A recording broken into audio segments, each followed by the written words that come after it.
Están a 200. A ver, chicos, explíquenme. Su tarea era investigar en qué consistía el problema de la esencia y de la existencia, en específico en la filosofía medieval. Entonces, ¿en qué consiste el problema? Bueno, la esencia era el modo de ser de una cosa y para que sea esa cosa y no otra. Ajá. El problema venía en que parece ser que la esencia, o más bien que la existencia, no depende, perdón, la esencia no depende de que una cosa exista necesariamente. Ok, explícanos eso. Avicena concebía Sí. no, que sí está yo. Sí, no te veo, pero. Sí. De que la esencia parece ser que es independiente de la existencia porque hay cosas que son y no necesariamente son en el mundo real. Avicena concebía que al menos en el texto de Tim Newsom, concebía que Avicena, la esencia la concebía como una cuestión extrínseca a la esencia, sino que se da como un accidente de la misma. Okay. Una esencia ya es completa en sus asuntos, por lo que le conviene, ya que la definición, si podemos definir una cosa por su esencia, no está intrínsecamente la existencia dada, por supuesto, dada en la definición. Ok, ese es el punto, precisamente. La esencia, que digamos sea aquello que hace, es la esencia, ¿no? Que una cosa sea. Aquello que hace que una cosa sea lo que es.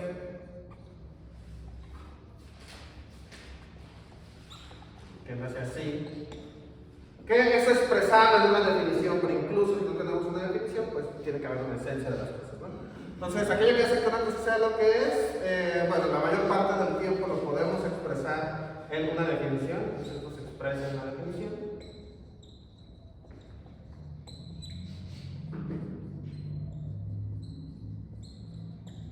Pero, vamos a tener aquí un pero, la definición de ninguna cosa, bueno, no hay ninguna cosa material, la definición de ninguna cosa incluye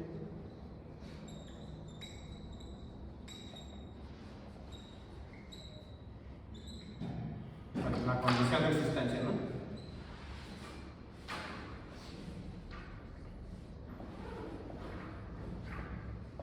Es decir, si yo definiese al hombre como lo hace Aristóteles, ¿cómo lo define? ¿Cómo define Aristóteles al hombre? Son políticos o un animal político. Más que animal político, lo lleva a animal racional, ¿no? Por el hecho de ser racional, resulta que también es un son político, aunque es un animal político, pero más esencialmente el hombre es un animal racional.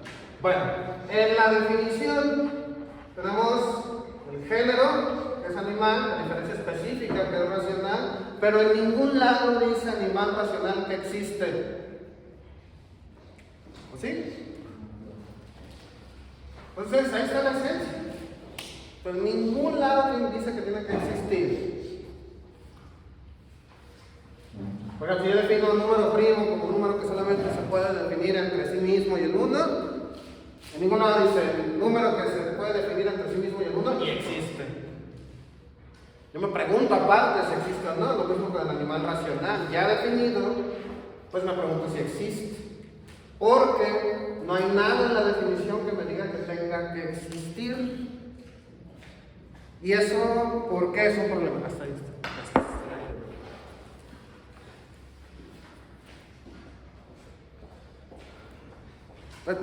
Si no hay nada en la definición que me diga que tenga que existir, ¿eso por qué es un problema?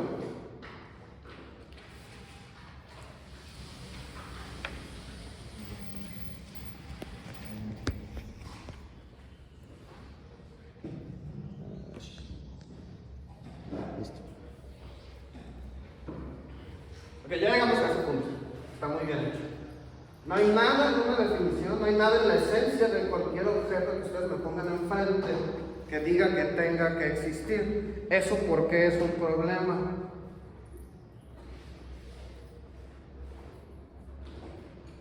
¿Pueden repetir? Sí.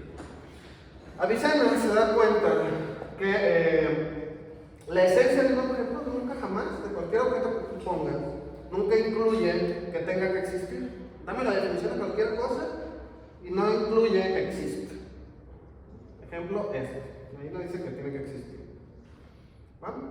Entonces, ninguna definición, ninguna esencia de ninguna cosa implica su existencia, incluye su existencia. ¿Eso por qué es un problema? Si no incluye la existencia, pues ya, ¿no? ¿O a usted les estorba que no diga aquí que existe? ¿Por qué eso es un problema? Es un problema porque las cosas existen. Exactamente. Exacto. Si las definiciones o las esencias de las cosas no incluyen la condición de existencia, la pregunta es ¿por qué existen? Ese es el problema. Las cosas existen, pero no hay nada, absolutamente en ningún lado, que nos diga que tenga que existir. Ese es el problema de la esencia y de la existencia. No hay nada en las cosas que nos digan que tengan que existir y, sin embargo, existen. Ese es el problema. Hay que explicarlo. Y por mucho que yo me ponga a ver la esencia y tenga la mejor definición de las cosas, ninguna parte me va a decir que tiene que existir. Ahora, ¿por qué es Avicena? ¿Por qué son los filósofos medievales los primeros en descubrir este problema? ¿Por qué no Aristóteles? Si a final de cuentas Avicena deduce el problema estudiando a Aristóteles. ¿Por qué tarda tanto ese problema en emerger?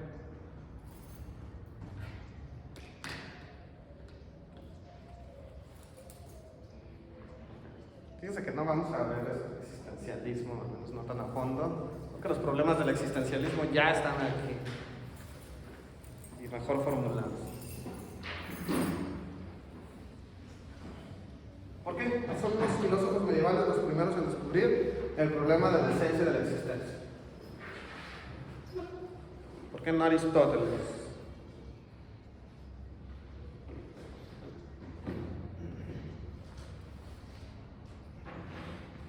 Pero esto fuera de eso, profe, Aristóteles ya lo suponía, ¿no? No.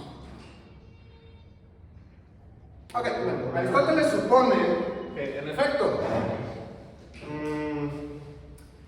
la definición que una cosa tenga esencia no lleva consigo el hecho de que tenga que existir. En el caso de que yo te pueda dar una definición cualquiera, ¿no? Yo puedo definir un unicornio como caballo con un cuerno. ¿Está bien definido? Sí. ¿Existe porque está bien definido? No. De esto está Aristóteles enterado. ¿Sí? Es decir, no por tener una definición, no por tener una esencia tiene que existir. Pero eso para Aristóteles no es un problema, es el punto. Para Aristóteles es, como para los medievales, evidente que si una cosa tiene esencia, ¿no? Tiene ser, lo que sea. Entonces tiene forma, ¿no? Diríamos con Aristóteles. Pero el hecho de que al tener una definición no implica que tenga que ser, para Aristóteles no es un problema. ¿Por qué? Y para Aristóteles no es un problema que las cosas existan. Porque, bueno, quiero suponer que es por la cuestión de la concepción griega de que ya daban por hecho que la materia ya estaba ahí. En este caso no había un problema en el sentido de de la existencia. En este caso ya con el cristianismo, que es donde se está dando esto, es la parte de que, bueno, si Dios es creador, bueno, o sea, es el que hace esta creación ex nihilo, pues ¿qué fue primero? O sea, la existencia como tal, o primero tengo que ser la esencia, que en este caso, como yo lo entendí, como que lo que voy a crear y de ahí ya le doy la existencia, o primero hago la existencia y pues ya la voy definiendo. Bueno, sobre el qué fue primero, ya lo veremos después, ¿no? Pero todo lo que dijiste anteriormente responde a la pregunta. Eso no es un problema para Aristóteles. El hecho de que las esencias no implican existencia no es un problema para Aristóteles, porque las cosas siempre han sido, las cosas que son siempre han sido.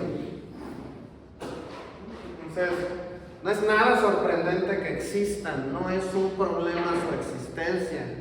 Para los cristianos, bueno, más bien para toda la tradición que depende del judeocristianismo, sí es una sorpresa que las cosas existan, puesto que no existieron en un punto y después sí.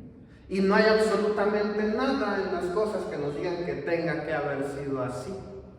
Entonces, ese es un problema exclusivo de las religiones judeocristianas, incluido, por supuesto, el Islam, ¿no? Entonces, fíjense que admitir una creación ex nihilo automáticamente nos hace admitir, o bueno, nos hace necesitar una ontología distinta. ¿Okay? Y por eso los filósofos medievales, iniciando por Avicena, de varias de las mismas premisas de Aristóteles, puede deducir el problema de la esencia y la existencia, ¿no? Ese problema se resuelve pues bien fácil. ¿Cómo se resuelve el problema de la esencia y la existencia? Bueno, antes de resolverlo, vamos a formularlo para que quede bien planteado, ¿no? ¿Cómo planteamos el problema de la esencia y la existencia? ¿En qué consiste? ¿Ven? Problema, esencia.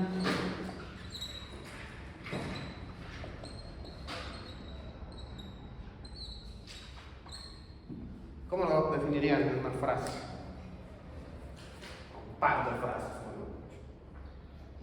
La existencia en cuanto al espíritu. Bueno, ¿Eso es un problema? No sería como no sé decirlo, es como la primacía o lo fundamental de la existencia, o cuál existencia o cuál es El problema de la primacía, que aquí viene primero, es un problema secundario que se desprende de este. Bueno, primero hay un problema con la esencia y la existencia, después hay otro, cuál es primero. Pero bueno, antes de saber cuál es primero, queremos definir cuál es el problema de la esencia y la existencia. ¿Cómo lo definimos? Ya me lo dijeron hace un rato, más o menos. ¿Cómo lo podemos definir? De manera precisa.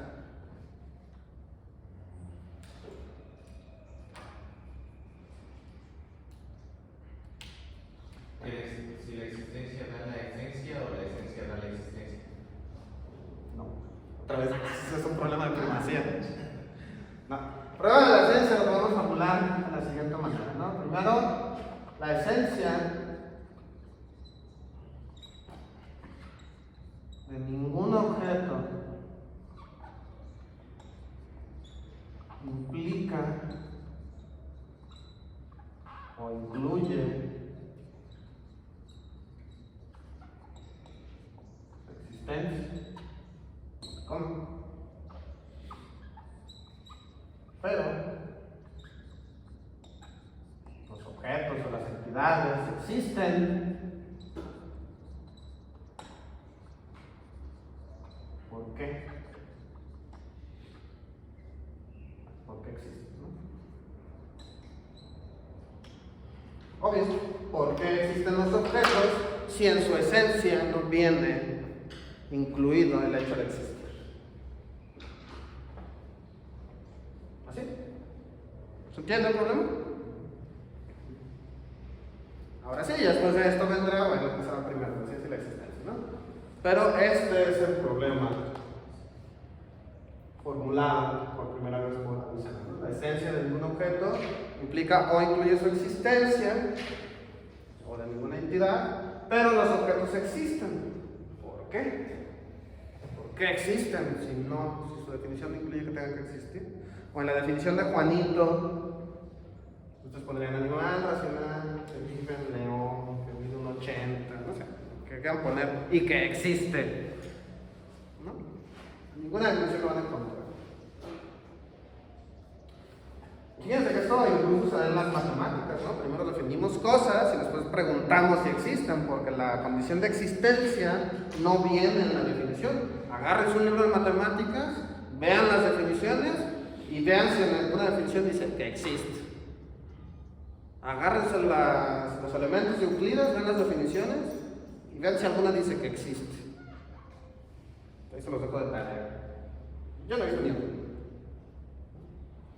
Hay definiciones y después hay las condiciones de existencia, pero en las definiciones jamás se pone que una cosa existe. Bien, ¿qué más leyeron, chicos?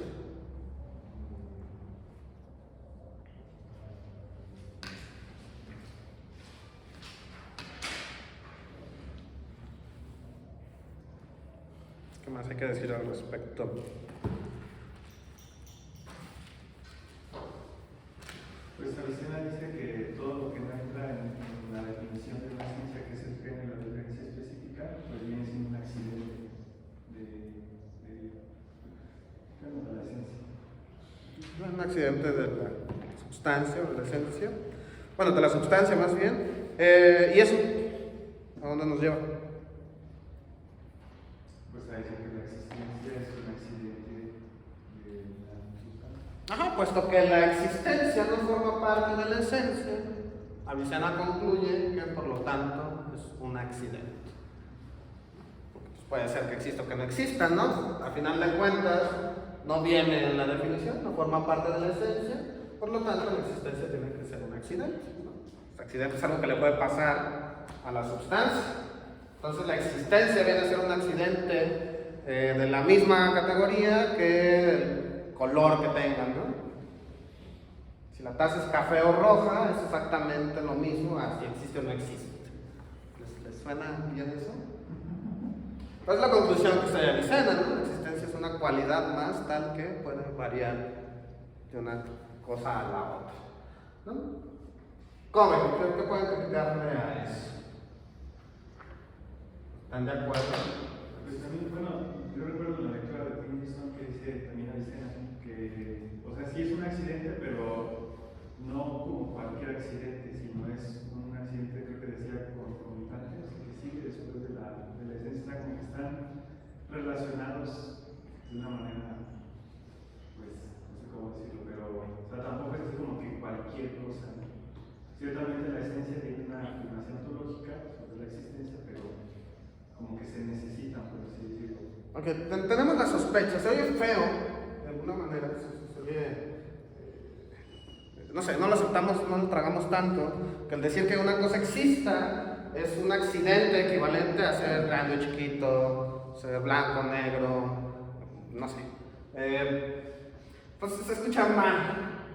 Sin embargo, es la definición bastante bien hecha de Avicena, pero los filósofos, Averroes, Tomás de Aquino, sospecharán que no, que la existencia debe ser una propiedad del objeto que es mucho más, es mucho más ontológicamente hablando que el color, que el tamaño, etc., ¿no? La existencia parece ser un predicado de los objetos que parece tener una primacía ontológica especial. ¿Vale? ¿Por qué? Porque sospechamos, al escucharlo, que hay algo, ¿no? En la existencia que es mucho mejor, que es más ontológicamente estable que ser de color rojo, ¿no? Hay algo en la existencia que hace que las cosas sean más perfectas, diríamos. Bien, ¿qué más, chicos? ¿Qué más leyeron? Bueno, de eso de la esencia, por lo que yo había entendido, no sé, no me quedó tan claro, es de que esto de la esencia, bueno, de los que son como contrarios a Aristóteles, es como que la esencia es algo como neutral, o sea, no es algo así como lo mismo, o sea, que define, sino que está, no quiero decir que está como panteísta, no sé, pero eso me dio la impresión, bueno, yo... ¿Cómo neutral? ¿La esencia? Ajá. Bueno, yo, por ejemplo, lo saqué.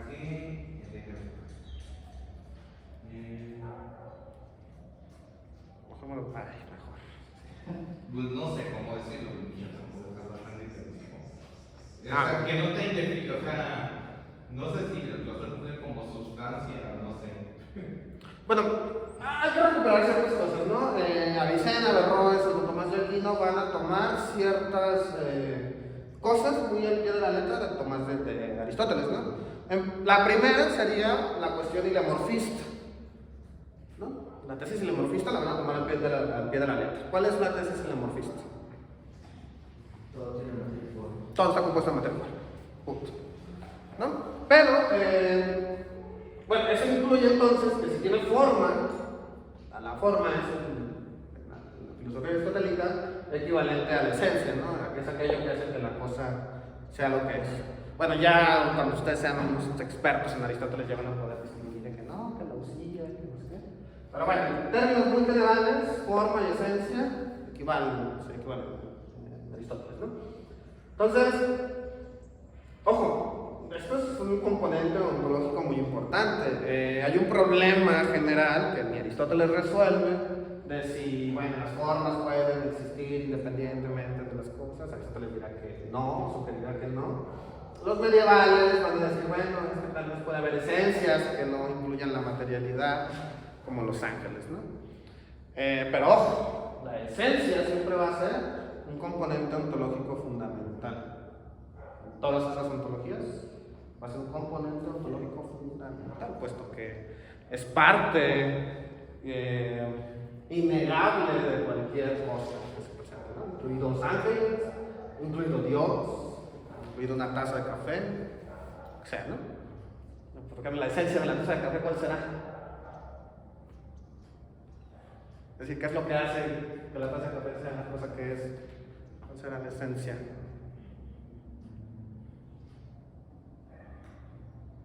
A ver, vamos a intentarlo. ¿Cuál será la esencia de una taza de café?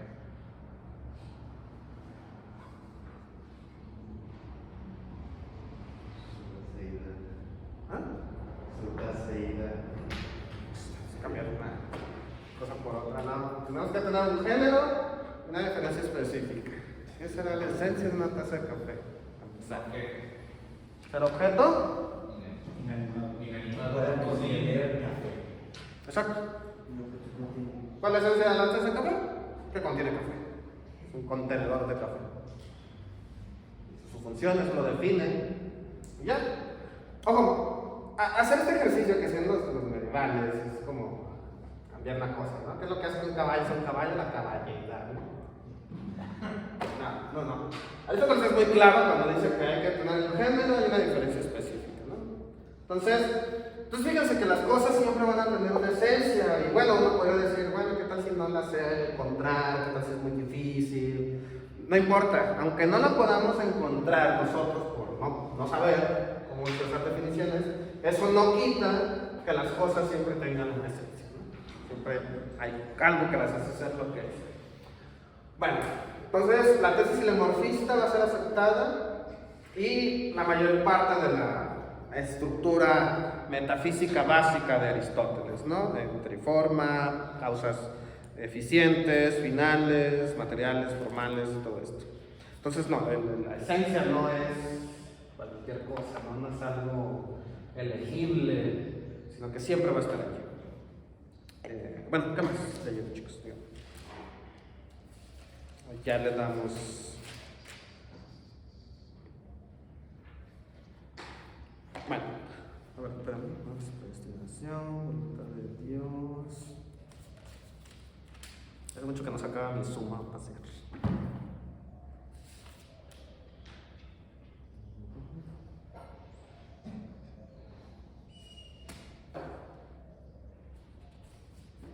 Existencia de Dios.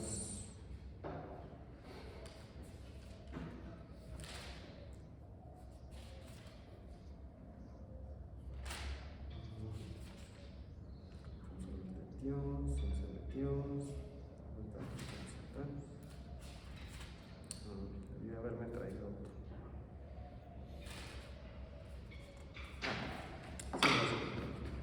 Ok, bueno, entonces regresamos al problema de la esencia de la existencia. La esencia de ningún objeto, su esencia implica su existencia, pero es evidente que existen, por lo tanto, nos preguntamos por qué existen. ¿Cuál es la respuesta mágica a esa pregunta? ¿Cómo se resuelve ese problema?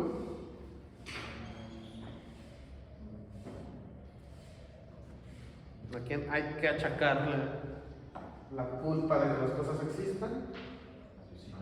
A Dios. ¿Por qué existe? Porque existe Dios, ¿no? Punto. Ok, ¿eso nos soluciona el problema? No, todavía hay que contestar, pues ¿cómo, no? Dios y ya. Entonces, obviamente, la respuesta tendrá que ser Dios. Dios causa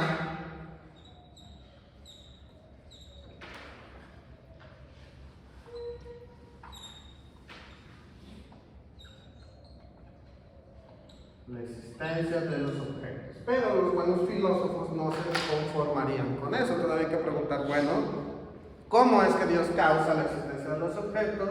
Y por otro lado, ¿por qué? ¿Por qué Dios tendría que causar la existencia de los objetos? Eso ya lo preguntamos desde Plotino. Y Plotino tiene un comentario acerca de eso, acerca de Dios causando la existencia de los objetos, o del mundo, del universo, lo que ustedes quieran. ¿Qué tiene que decir Plotino al respecto? De Dios causando la existencia de los objetos. Bueno, la semana pasada. Usted había comentado que Plotino no aceptaba directamente la creación de nihilo.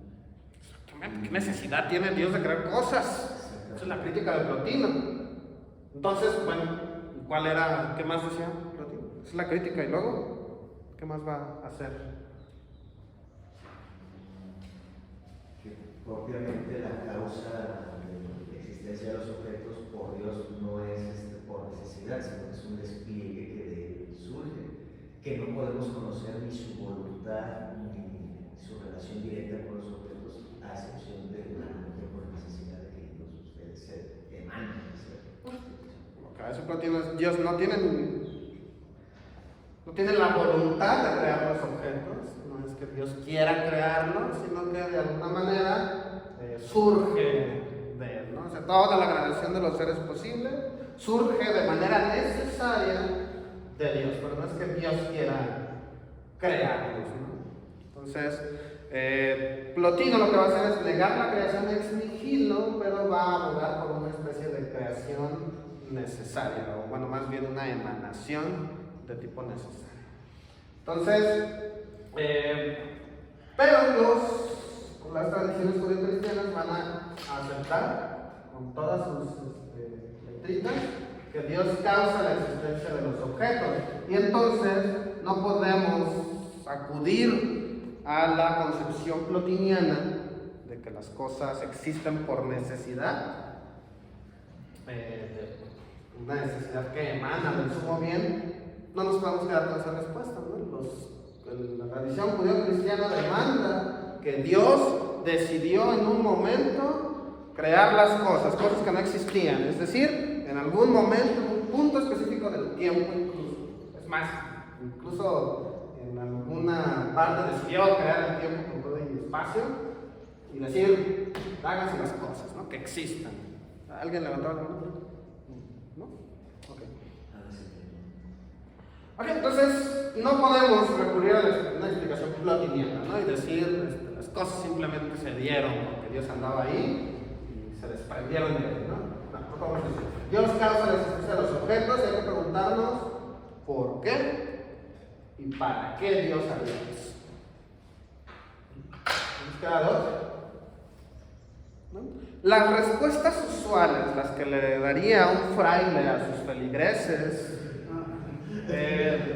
no nos convencen. ¿O sí? A ver, ¿qué son los que están dando información para frailes? Para meterlos en aprietos.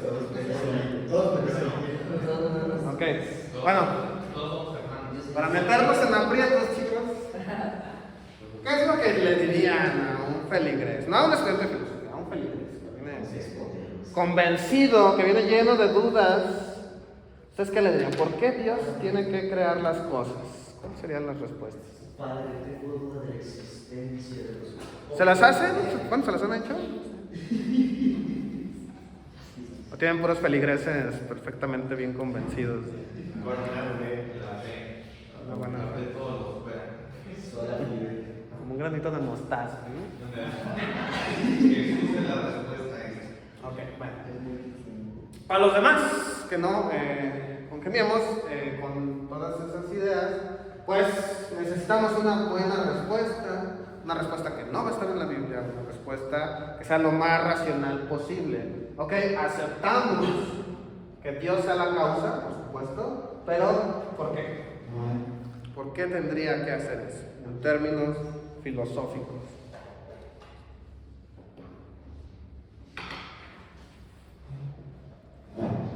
¿Puedo volver a repetir la pregunta? Sí, ¿por qué Dios causaría la existencia de los objetos? ¿Qué necesidad tiene de hacer eso?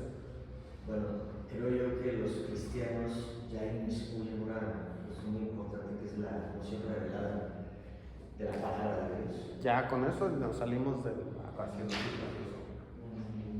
Sí, en el momento que nos metemos en la parte revelada, ya la filosofía queda a un lado. Entonces, ¿podemos hacerlo? Bueno, los frailes pueden hacerlo, lo pueden hacer con su población de feligreses que confían en la revelación. Sí, adelante, lo pueden hacer, pero los filósofos no podemos atribuir a eso. No es meter ya el motor inmóvil de Aristóteles, agregarlo para intentar explicar que Dios es ese motor inmóvil, pero no está como lo pensaba Aristóteles del topos uranus o de una esfera que sea inspirada, porque eso implicaría que las cosas ya han estado siempre en cuanto a materia, pero aquí no, aquí se acopla muy bien esa teoría del motor inmóvil a lo que son las necesidades teóricas de que Dios causa la existencia de los objetos. Sí, justo eso. Lo que vamos a hacer es en términos metafísicos, en términos de motor inmóvil, en términos de causa formal y causa final, en todos esos términos vamos a explicar la existencia en términos metafísicos, no en términos de revelación. Entonces, sí, lo que van a hacer los medievales es darle al Dios judeocristiano o las características de una entidad metafísica. ¿Cuál? Pues el primer motor inmóvil, que es a lo que más se parece, ¿no? Entonces vamos a explicar la existencia en términos de acto puro, en términos de motor inmóvil, de primer motor inmóvil, no solamente muchos motores inmóviles, sino uno nomás. Entonces es lo que vamos a hacer. Entonces vamos a ver cómo de un primer motor inmóvil se sigue la existencia, cómo de un primer acto puro se sigue la existencia. Vamos a tener que explicarlo en esos términos. Si no hubiese, bueno, Avicena trata de explicarlo además utilizando la filosofía platónica, una combinación ahí. El chiste es que si nos quitan la revelación de un lado, tenemos que explicarlo de otra manera. Porque obviamente estamos quitando de un lado porque no nos convence del todo. Si nos convenciese, pues ¿para qué necesitamos Aristóteles? ¿Para qué necesitamos a Platón? Salud. Salud. Gracias. Entonces, como no nos convence del todo, tenemos que acudir precisamente a la metafísica. Eso es precisamente lo que están haciendo Avicena, Averroes, Tomás de Aquino, ¿no? Pues por eso son filósofos. Por eso no los estudiamos nada más en teología. Son filósofos porque han dicho, ok, bueno, yo sé que no nos convence del todo este argumento, vamos a tratar de hacerlo de otra manera. Bueno, por eso seguimos leyendo. Son muy honestos al respecto. Bien, entonces tenemos el problema de la esencia y la existencia. Vamos al texto de Gilson, por favor, chicos. La esencia contra la existencia. Ahorita vemos la suma.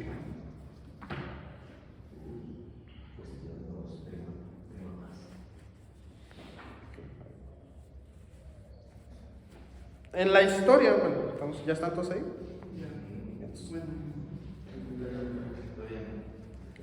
Libro de Gilson. 113, ¿verdad? El PDF, sí.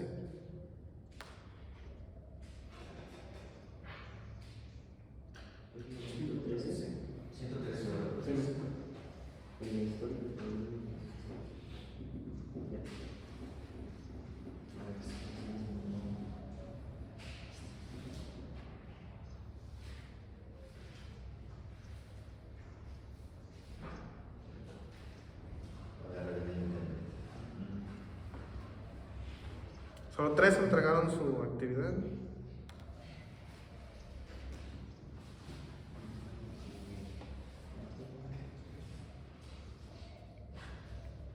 Ok, entonces, en la historia del problema de la existencia, el nombre de Avicena evoca inmediatamente al espíritu, un predecesor de Santo Tomás de Aquino. No es el que Averroes persiguió con sus críticas y sarcasmos por haber sostenido, bajo la influencia de la noción religiosa de creación, que la existencia es un accidente de la esencia. No le criticó el mismo Santo Tomás por haber, al sostener esta misma tesis, exagerado en cierto modo la distinción de la esencia y de la existencia e ignorado su íntima correlación. Hay, no obstante, no poco de ilusión en esta tradicional perspectiva. En todo caso, la influencia de Avicena ejercióse en un sentido del todo contrario a la ontología del existir. Más, para comprender la razón de este hecho, es preciso remontar primero a las nociones de naturaleza y de esencia, fundamentales en su doctrina. Bueno, vamos a pensar en lo siguiente, antes de continuar con el texto. Si quitamos a Dios del asunto, quitamos a Dios. Son cosas de viejitas, ¿no? Gente que no estudió. ¿Cómo resolveríamos el problema? Si la esencia de ningún objeto implica que existan, ¿por qué existen los objetos? ¿Cómo lo podemos solucionar sin meter a Dios en el asunto? Grados de ser y de realidad. ¿Y eso cómo lo explica?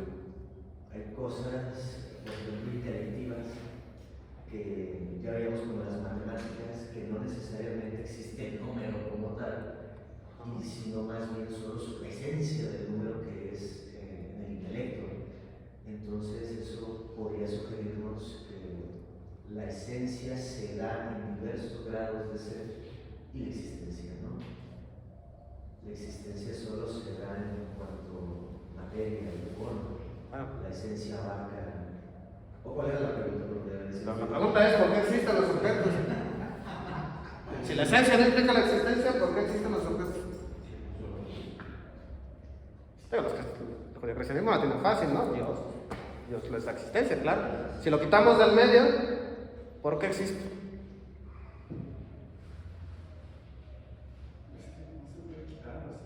No se puede quitar a Dios porque precisamente el problema surge por una creación. Sí se puede si aceptamos la tesis de los griegos de la materia y sin estado. Tendríamos que aceptar uno, que las cosas siempre han existido, punto. Entonces la existencia no es algo que se les dé, sino que siempre han existido. Si siempre han existido, no necesita explicación. Si aceptamos una creación ex nihilo, tenemos que explicar por qué existen. Pero ojo, solamente la creación ex nihilo es propiedad del judeocristianismo.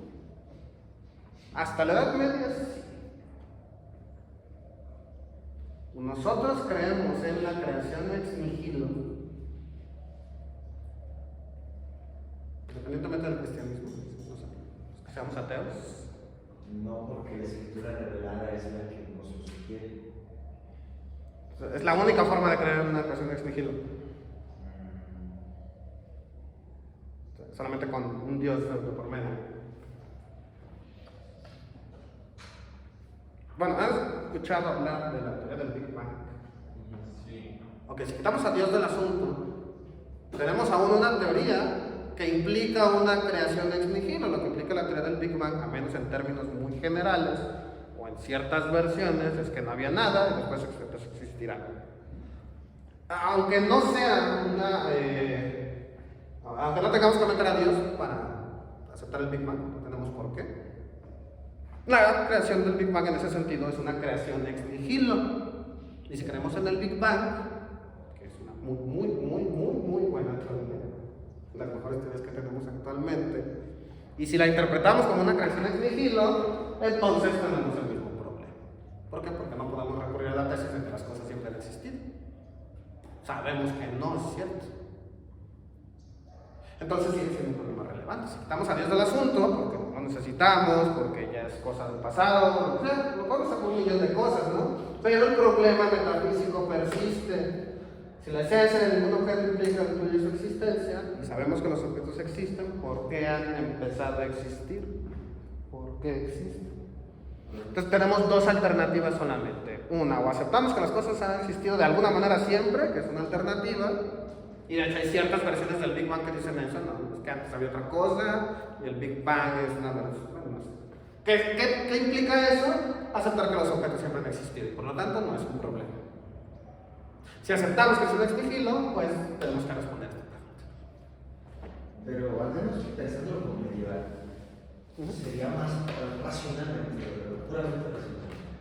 Yo creo que si es necesario pensar en la revelación o la palabra verdad, porque si no tendríamos que pensar más como griegos, porque de la nada sí puede surgir algo. O sea, de esa nada, no más bien surgiría no más que nada y no otra cosa. ¿Cómo? ¿Según quién? Eso último de que la nada surge de algo, ¿según quién? ¿Griegos o cristianos? Cristianos, o sea, griegos, porque el griego va a suponer que la materia siempre está. Sí. Y no se tiene que preguntarle por qué existe, sino que las cosas sencillamente no hay nada de lo cual no haya surgido algo. Y para el griego, para el cristiano sí, de la nada surge, pero es por una voluntad. O sea, hay algo anterior a la nada que causa algo nuevo. Pero sin meter a Dios, sí podríamos decir que de la nada surge algo. Porque entonces sonaría más convincente pensar que la materia siempre ha estado, porque de la nada no puede surgir algo, o sea, si no surge nada. Sí, pero por eso estoy planteando el asunto. Sí, obviamente por el cristianismo es evidente que Dios existe, ¿no? Y Dios cumple estas funciones de crear las cosas, etc. Y de todos modos, no le quita que sea un problema metafísico, ¿no? ¿Por qué Dios le insufla la existencia de las cosas? Porque son impotentes. Pues sí, puede ser omnipotente y no hacerlo, ¿no? Pero al final lo hizo. Sí, ¿por qué? Bueno, el punto es sí, yo sé que los medievales tienen eso, los medievales, pero nosotros no tenemos muchas alternativas que digamos. Tenemos tres opciones. O aceptamos que las cosas de alguna manera siempre han existido y por lo tanto esto no es un problema, la manera de los griegos, analógamente los griegos. Dos, aceptamos que Dios existe y de alguna manera Dios es responsable de la existencia de los objetos. Tres, si no creemos en Dios y no creemos que las cosas hayan existido siempre, entonces ¿cómo lo resolvemos? Se vuelve un problema irresoluble. Pues tenemos que aceptar necesariamente una de estas dos tesis. No, podemos aceptar ninguna de las dos, bueno, no aceptar ninguna de las dos y quedarnos con un problema. Pero un problema irresoluble. Vivir nuestras vidas en eso. No, es decir, el problema es, bueno, yo no creo que las cosas hayan existido siempre, ¿no? Creo que iniciaron en algún momento en el tiempo. Dos, no creo que exista Dios. Tres, entonces, si no existe Dios y las cosas no han existido siempre, ¿por qué empezaron a existir en algún punto? Ese es un problema metafísico. Así es su versión más fácil. ¿Por qué las cosas empezaron a existir si no hay Dios y no existieron en algún punto y en otro punto sí? Si acepto esas dos premisas, tengo un problema metafísico que hay que resolver. ¿Qué sería más razonable pensar? ¿Quién sabe? ¿Hasta dónde estamos? ¿Quién sabe? Porque parecería que nos conviene más pensar en la existencia de Dios, ¿no? O sea, abre más puertas o abre... Yo te quisiera decir que sí hay alguna que es mejor que las otras, pero bueno, vamos a llegar con un Kant, que solamente tenemos esas tres alternativas y ninguna parece mejor que la otra. Las tres parecen alternativas racionales, eso sí, pero ninguna parece más racional que la otra. A lo largo del tiempo vamos aceptando ciertas premisas, las culturas van aceptando ciertas premisas que van cambiando, que nos obligan a aceptar cierta solución, pero pensándolo, toda la metafísica del medio, el filósofo cuando lo piensa, se da cuenta rápido que solamente tienes estas tres formas. Una de dos, o acepto que las cosas siempre han existido. Dos, no han existido siempre y Dios es el responsable. O tres, no han existido siempre, no existe Dios, pero entonces, quién sabe, porque existen. Pero es un hecho innegable que existen. Eso es lo único que no quiero sacar. Hasta donde sabemos, las tres alternativas son alternativas racionales. Entonces, las personas que creen que Dios existe porque cumple precisamente la función de creación son precisamente personas muy racionales. Porque le están asignando una actividad, ¿no? Es decir, Dios no está solamente para, no sé, bueno, me la van a perdonar los que sean frailes, ¿no? O sea, Dios no está nada más para, no sé, aparecerse en la comunión, en la hostia, no está para salvar nuestros pecados, es decir, lo hace, tal vez sí, pero la gente que acepta la existencia de Dios por el argumento de su función en la creación, son personas que están actuando con la mayor racionalidad posible. Uno puede decir, ¿no? Ok, vale, es distinto de las personas que aceptan solamente que Dios existe, no sé, porque el padre les dijo, porque su mamá les dijo, pero si están pensando que la principal función de Dios sea la creación, hay una actividad ahí racional. ¿Hay una actividad de Racional. Sí.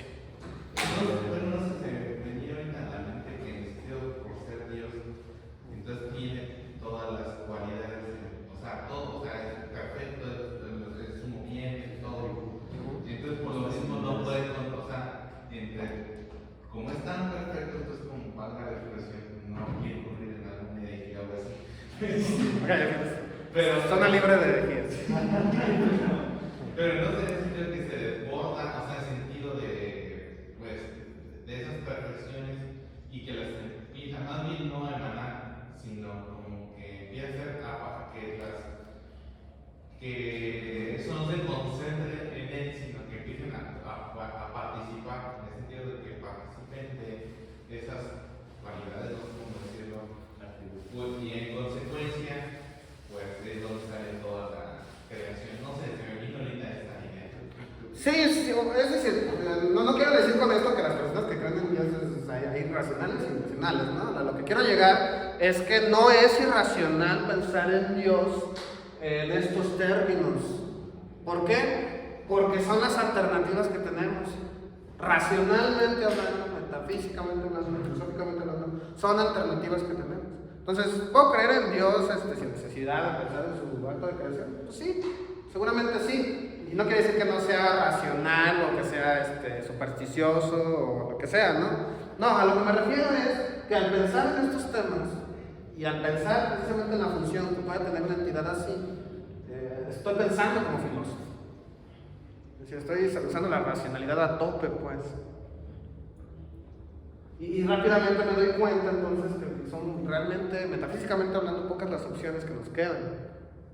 Entonces, piensan en los físicos, ¿no? Que creen que Dios, a final de cuentas, está detrás del Big Bang. ¿Por qué?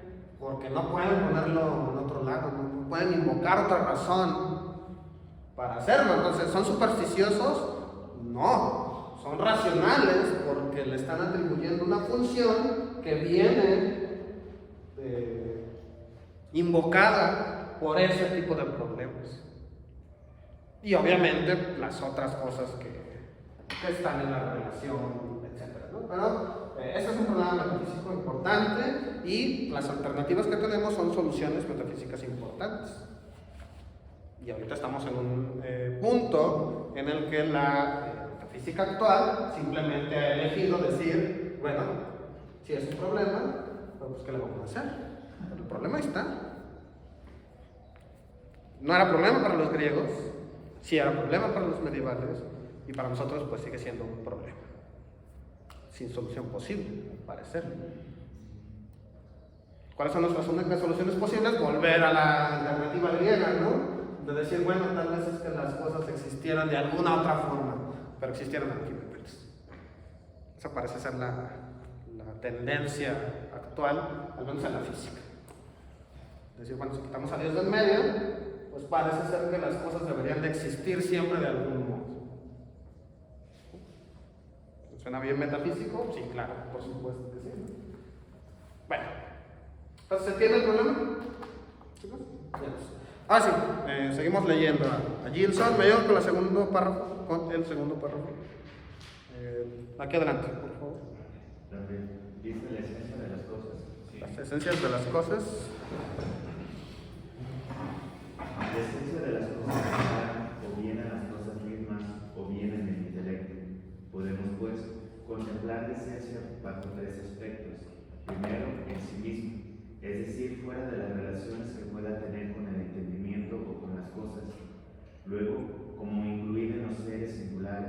tercer lugar, como estando en el entendimiento. De la esencia así concebida en ella misma, con su doble ramificación sobre el entendimiento por un lado y sobre los reales singulares por otro, puede decir que está en el corazón mismo de la doctrina de Avicena y en todo caso de su ontología. Todo lo que existe tiene una esencia, por la que es lo que es. A esta esencia, según lo veremos, se debe la necesidad que funda al ser y por consiguiente su existencia misma. Ahora bien, la esencia tiene por propiedad ser una, es decir, ser en sí misma exclusivamente lo que es, sin confundirse con ninguna otra cosa, ni siquiera con las propiedades que de ella derivan. Tomemos por ejemplo a un hombre. Tiene una esencia, que es la humanidad, y la que lo define en su ser. Sin duda posee también, como los demás hombres, las propiedades comunes al hombre, como ser capaz de reír, de llorar y otras. Pero todas ellas son consecuencia de la presencia en él de esta esencia, que aparece al mismo tiempo que un alma racional informa a una materia apta para recibirla, la humanidad.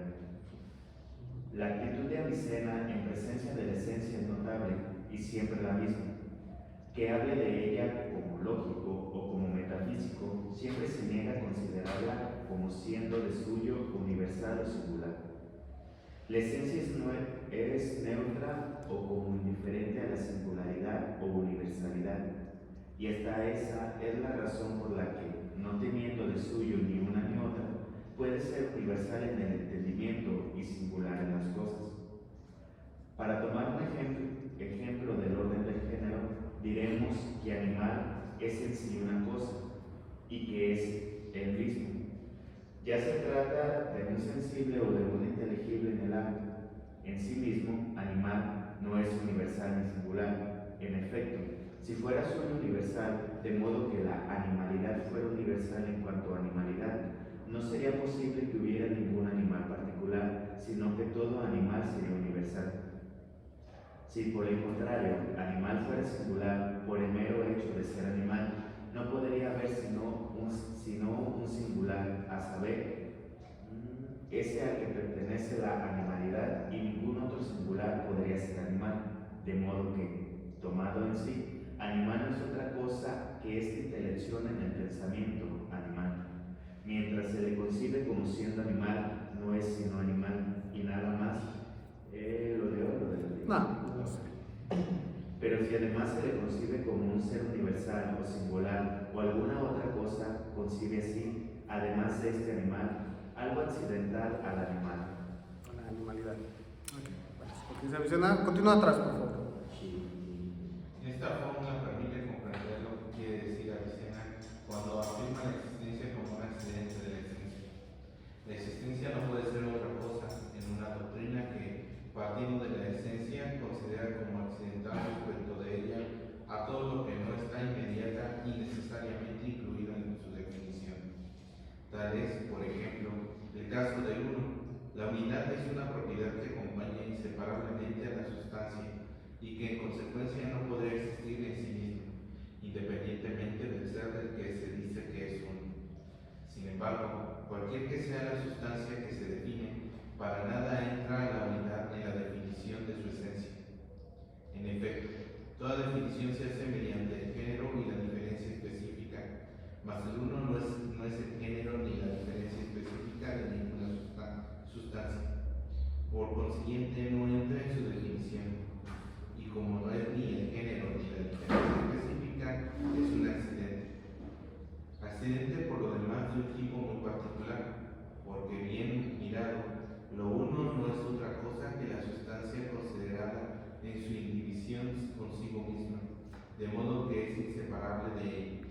Para la noción de unidad que designa este hecho, añádese a la de la sustancia, y por consiguiente significa un accidente.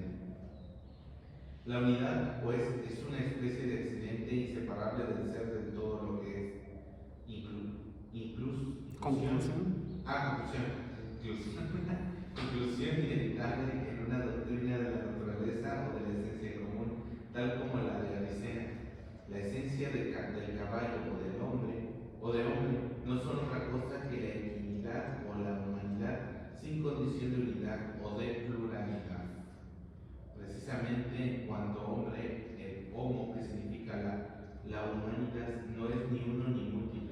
De suyo es extraño el número.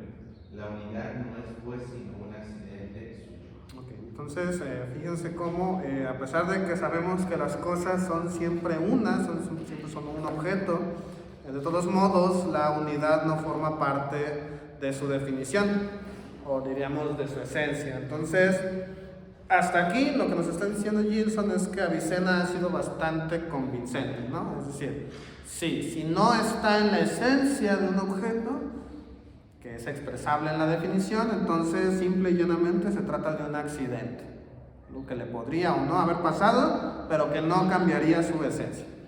Eso incluye a la existencia y eso incluye a la unidad, aunque sabemos que las cosas necesariamente son unas, ¿sí?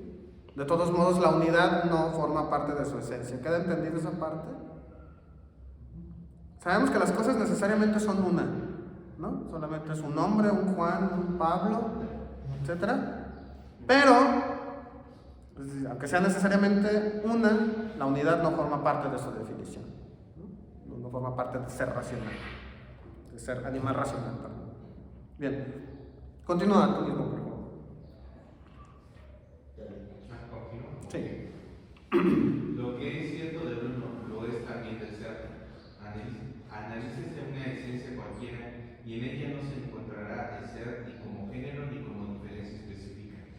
Y por esta razón la esencia de la especie puede realizarse en una pluralidad de individuos, porque si la esencia del hombre, por ejemplo, incluyera de pleno derecho su existencia, no sería sino uno. Por esto mismo es inseparable de la esencia, como la misma esencia es inseparable de su unidad.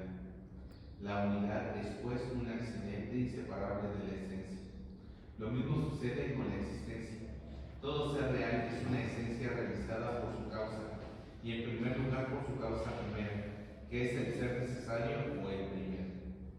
La esencia existente es, pues, un posible realizado. Pues bien, si tomamos este posible en cuanto realizado por su causa, aparecernos como una esencia que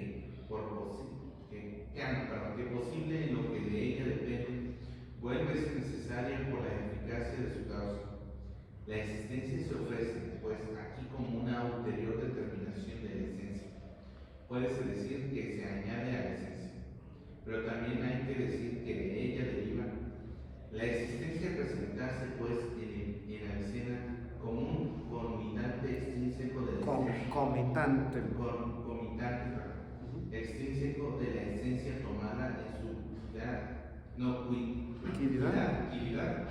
una, ya que ésta no la incluye en su definición, pero que la acompaña necesariamente en virtud de la causa que la realiza.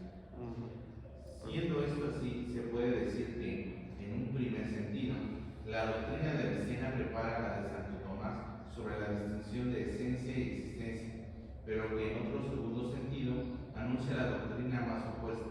Lo que Santo Tomás guardará de la doctrina de Avicena es su punto de partida, es decir, esta advertencia de capital importancia, que la definición de la esencia no incluye su existencia.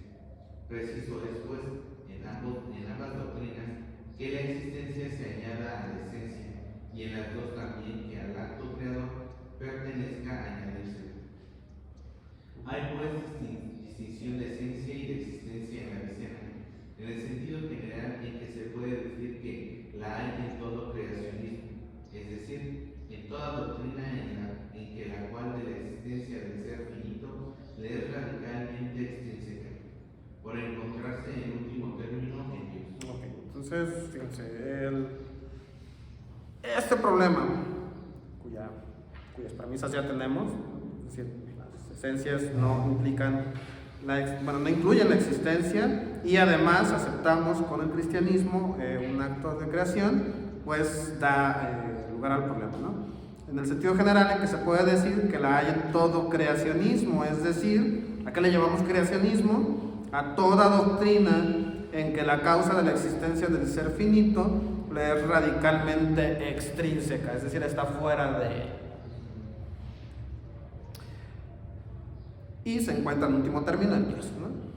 Pero creacionismo es cualquier cosa que acepte que la existencia de un objeto le es extrínseca, o la existencia de todos los objetos en este caso, la causa de es extrínseca al mismo. En este sentido, todos los teólogos cristianos la admiten, pero no tratamos aquí de ella en este sentido. La cuestión es, en efecto, saber si en el ser actualmente realizado por su causa, debe la existencia ser puesta aparte de la esencia y aún más exactamente como acto de la esencia. Sabemos ya que así es para Santo Tomás, pero es también así para Avicena. Todo inclinado a dar que así sea. Bien, continúa ya. Profe, aquí se refiere más arriba con la quididad pura. La quididad es otra forma de decir lo que hace que una cosa sea lo que es la quididad. La existencia presente se puede en Avicena como un concomitante, es algo que existe, bueno, no solo existe algo que se da al mismo tiempo, pero de manera extrínseca de la esencia tomada en su quididad pura, ¿no? Entonces, aquello que hace realmente que hace que la cosa sea lo que es. Esa es la quididad. Ya que esta no la incluye en su definición. Sí, es otra forma más fresa, más dominguera de decir lo mismo, esencia. Gracias. Continúa. Dice, notemos en primer lugar que en ninguna parte, ni en Avicena ni en sus intérpretes, se encuentra nada que se parezca a la distinción de esencia y existencia, tal como la formuló tantas veces Santo Tomás. Nunca hicieron uso de semejante fórmula.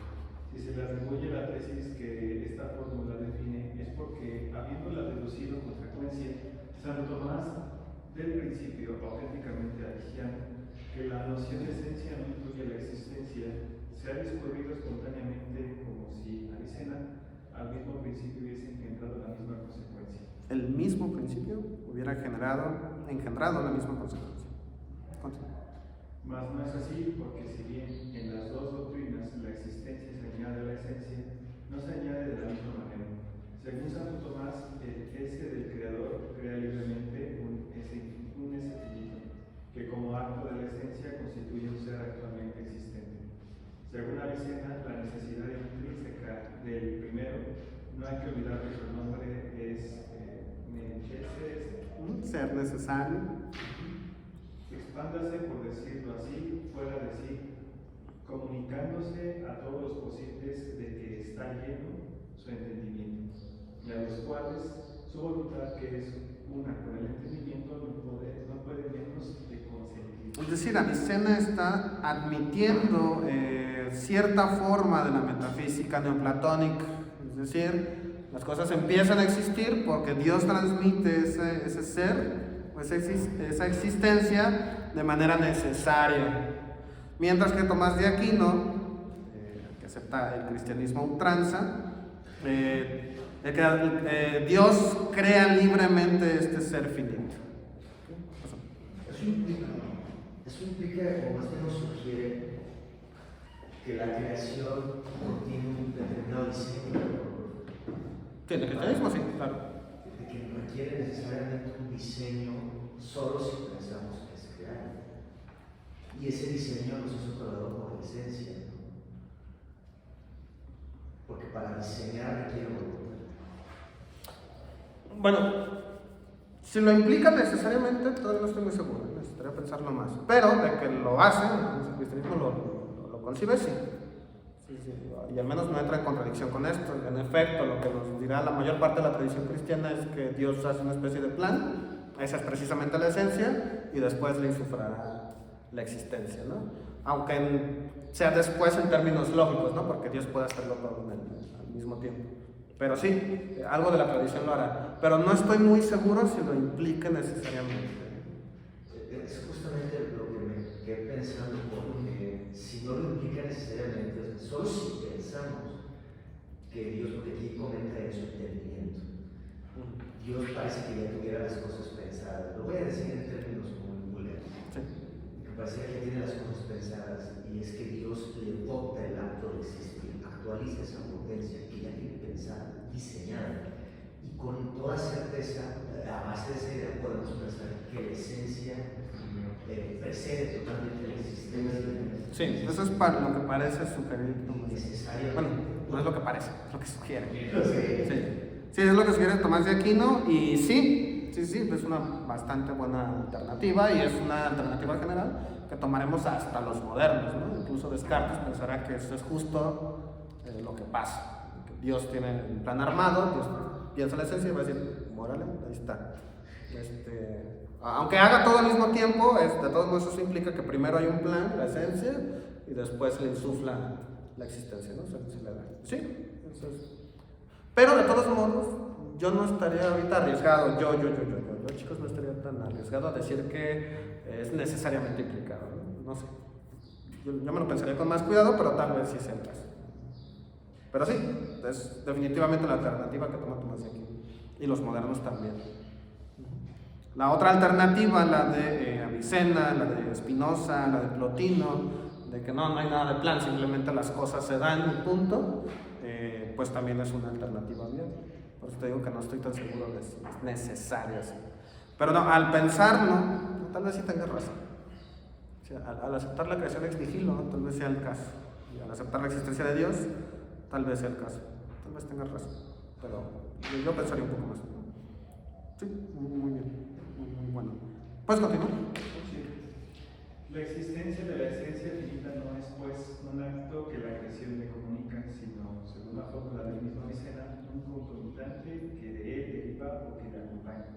No decimos que resulte de él. Como lo hemos visto ya, de por sí misma, la esencia es existencialmente neutra. No incluye, tampoco excluye a la existencia, y precisamente por eso es en todo el sentido de la palabra un puro posible. Mas cuando el flujo divino que actualiza todas las cosas la toca y la atraviesa, ya se puede decir que la existencia llegó a ella y la acompaña en adelante, mientras dura, como una calificación de lo que ella es. Por eso no habla nunca Avicena de una distinción de la esencia finita y de su existencia, ni siquiera le ocurre pensar en ella. La accidentalidad de la existencia con relación a su esencia no tiene, según él, por corolario la distinción real de la esencia y la existencia, ya que en la existencia real, este accidente que se llama la existencia acompaña necesariamente en virtud de su causa. Fíjense, más cuando el flujo divino que actualiza a todas las cosas la toca y la atraviesa, ya se puede decir que la existencia llegó a ella y la acompaña en adelante mientras dura, como una calificación de lo que ella es.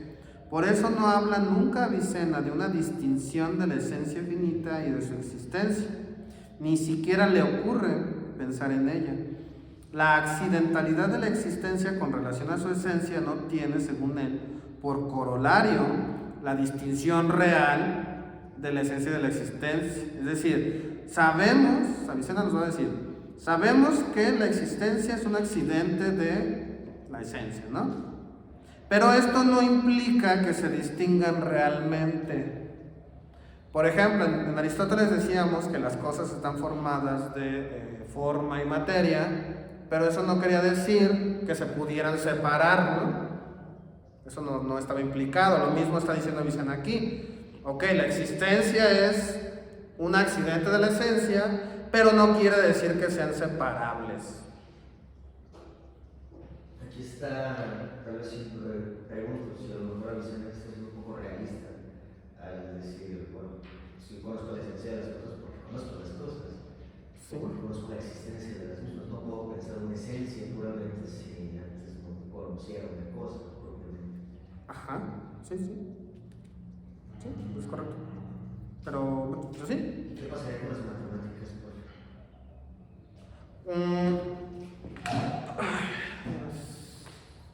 Pues sería el problema de siempre, ¿no? Con las matemáticas diríamos, conocemos su esencia, pero pues tenemos dos alternativas, ¿no? La esencia de las matemáticas. Volvemos al mismo punto, realmente aquí no hay mucho que hacer. Una de dos, admitimos que existe, de alguna forma, tienen algún tipo de existencia. O admitimos que son solamente tales. Si admitimos la primera tesis, pues realmente no hay problema, ¿no? Porque sería sería otra cosa que está hecha de, pues, de esencia y de existencia de alguna manera. Entonces no hay problema.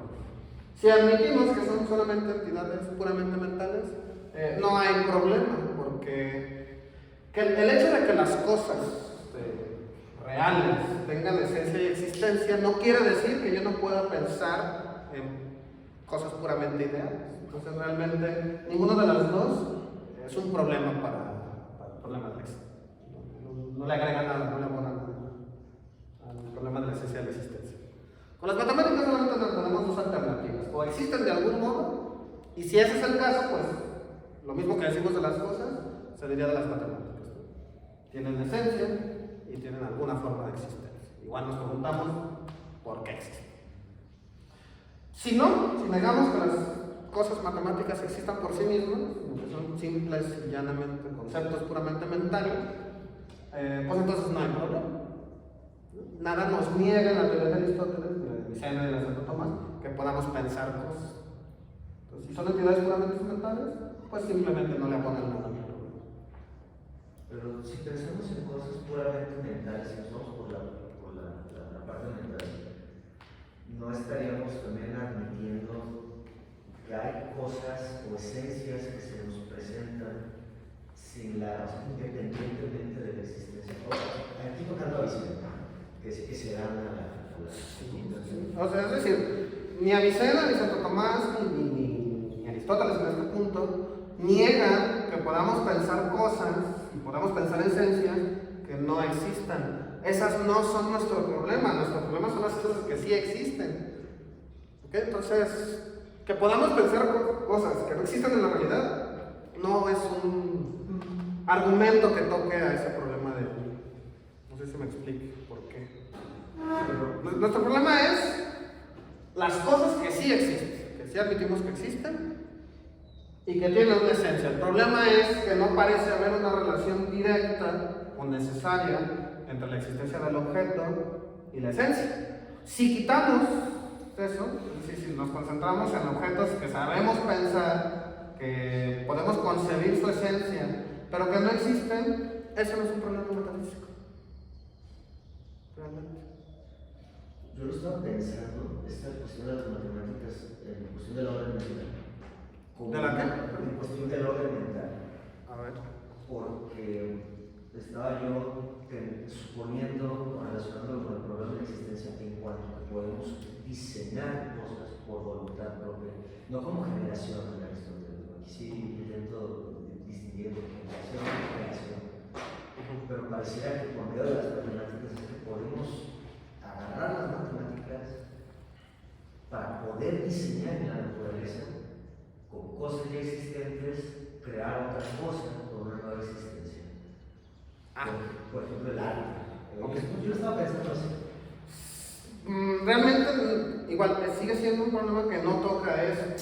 Porque vamos a poner un ejemplo, ¿no? Yo puedo tomar no sé, agarrar este árbol, talarlo, darle forma de tablas y hacer una casita para mi perro, ¿no? Puedo hacer eso sin broncas, pero no es aquel problema de la existencia en términos metafísicos muy generales, no quiere decir que en un momento no existía la casita, aunque yo pensaba en su forma, y en otro momento sí existía, o sí existe, mi casita, ¿no? Vamos a poner aquí. Tengo mi casita. Bueno. Entonces, no, el problema de la existencia no se refiere a esto. No se refiere a que cosas que no existen en un punto y después la creo, porque lo que está pasando aquí es que antes tenía una serie de tablas,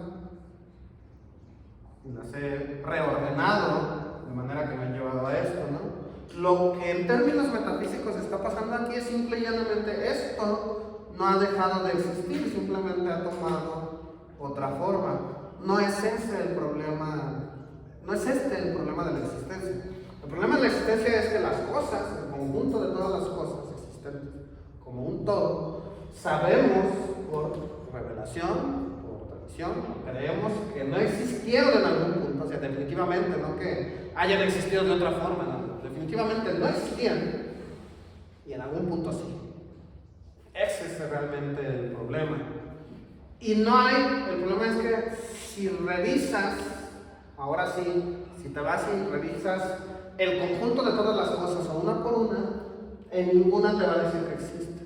Entonces, igual, el papel de las matemáticas en la función creadora del ser humano es, para decirlo en términos que son feos, pero lo más cercano que podemos decir es que la función del ser humano es reacomodar lo que ya existe. Pues sí, generarle formas nuevas a las cosas que ya existen. Nuestro problema es entonces generar. No es de tal o cual cosa, no es si las puedo dar forma. Es un problema general de todas las cosas del universo. Que sabemos que no existía en un punto y en otro sí. Pero puesto que no hay nada en las cosas que nos digan que tenían que ser así, o que tienen que existir, tenemos que echarle la culpa a una causa extrínseca. Ese es el fondo, esa es la naturaleza metafísica del argumento, por eso lo seguimos leyendo. No porque quiera convencernos de que Dios existe, ¿no?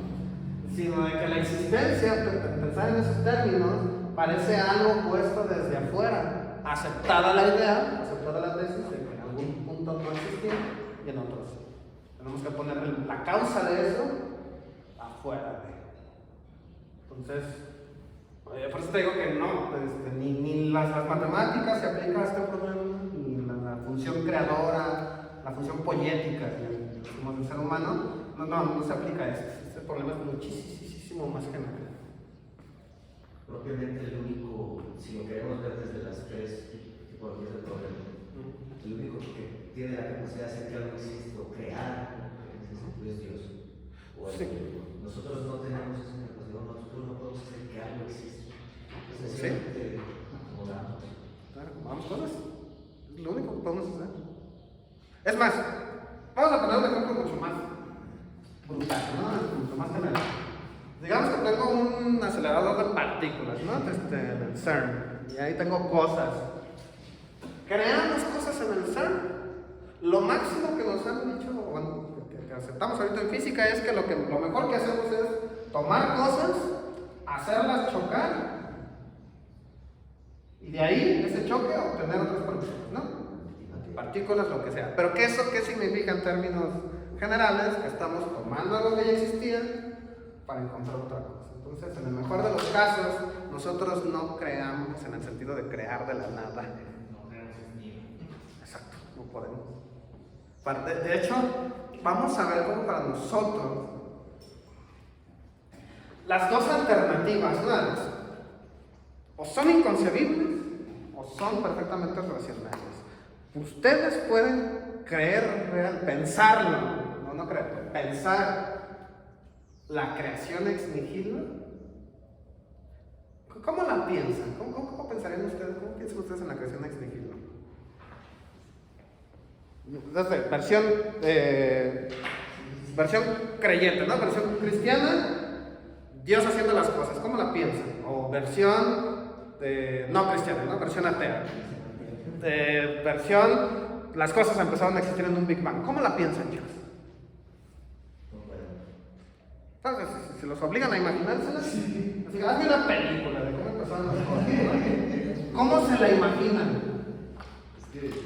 Yo me la imagino de la siguiente forma, ¿no? Yo me imagino la cuestión del Big Bang, todo negro de repente y de repente una chispita, ¿no? Y ahí todo empezó. Ojo, ¿qué estoy pensando? Al menos estoy pensando ese espacio negro. Entonces, yo no puedo imaginarme la creación de la nada, al menos imagino algo. De la nada surge nada. No me lo puedo imaginar. No me puedo imaginarme la nada. Fíjense cómo todos los temas del existencialismo ya están en este problema, justamente. No me lo puedo imaginar. Ahora, ¿cómo me lo imaginaba yo antes cuando iba al catecismo? Pues yo me imaginaba a Dios sobre un plano todo negro igual y empezando a hacer las cosas, ¿no? Es decir, yo no me lo puedo imaginar, pero racionalmente suena como una alternativa. Pero tampoco puedo imaginarme las cosas existiendo siempre.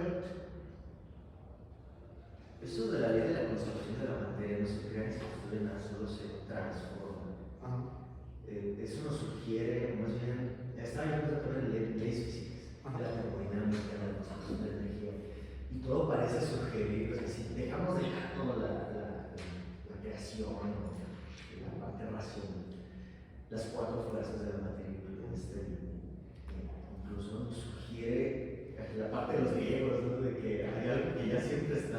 Sí, es que solamente tenemos esas alternativas, una de dos, o las cosas existen siempre de algún modo, o en algún punto comenzaron a existir y entonces necesito otra causa, que necesito poner en otro lado. Esas son las únicas alternativas. Sí, es la alternativa que tenemos ahorita nosotros, que aceptamos, es de alguna manera las cosas siempre han existido. Es ahí donde nos lleva la metafísica. Son conclusiones metafísicas, ¿por qué? Porque al final de cuentas, pues, vete a saber. Pero es ahí donde nos lleva. Pero vale mucho la pena analizarlo, porque ¿qué nos dice? Es decir, ¿cuánto tiempo tiene la ley de la conservación de la energía? ¿Cuántos años tiene de formulado? Se formuló por primera vez en 1847, ¿no? Entonces es una ley en la que hemos confiado en los últimos 160, 170 años, ¿no? De todos saber si no la vamos a cambiar después. Y estoy casi seguro que si la cambiáramos, la cambiaríamos por alguna de las dos alternativas que estoy diciendo. No se me ocurre otra. No se nos ha ocurrido otra en 2000 o 2500 años de filosofía. No parece ser el caso. Entonces, sí, bueno, recapitulando un poco lo que dijiste, no, las automáticas aquí no afectan a este problema, realmente. El hecho de la creación humana realmente no pega con este problema de aquí tampoco, ¿no? En el mejor de los casos, la creación humana es pura reordenación. Es lo mejor a lo que llegamos. Por ahorita que ya vengo con el tema de acá, yo tengo una duda. Sí.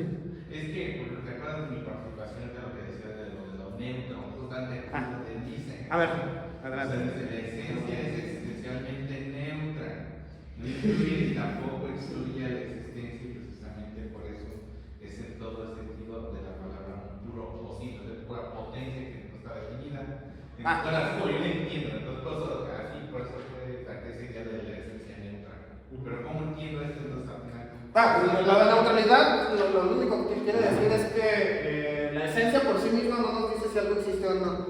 Esa es la neutralidad. En eso consiste, ¿no? No te va a decir si algo existe o no. Entonces, si yo tomo estas dos definiciones de aquí, así al verlas, si yo no conociera ni al hombre ni los unicornios, así al verlas yo no podría decirte cuál existe. Es más, te lo voy a cambiar con un más fácil.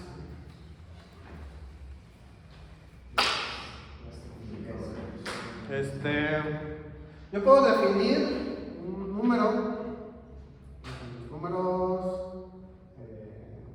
número perfecto,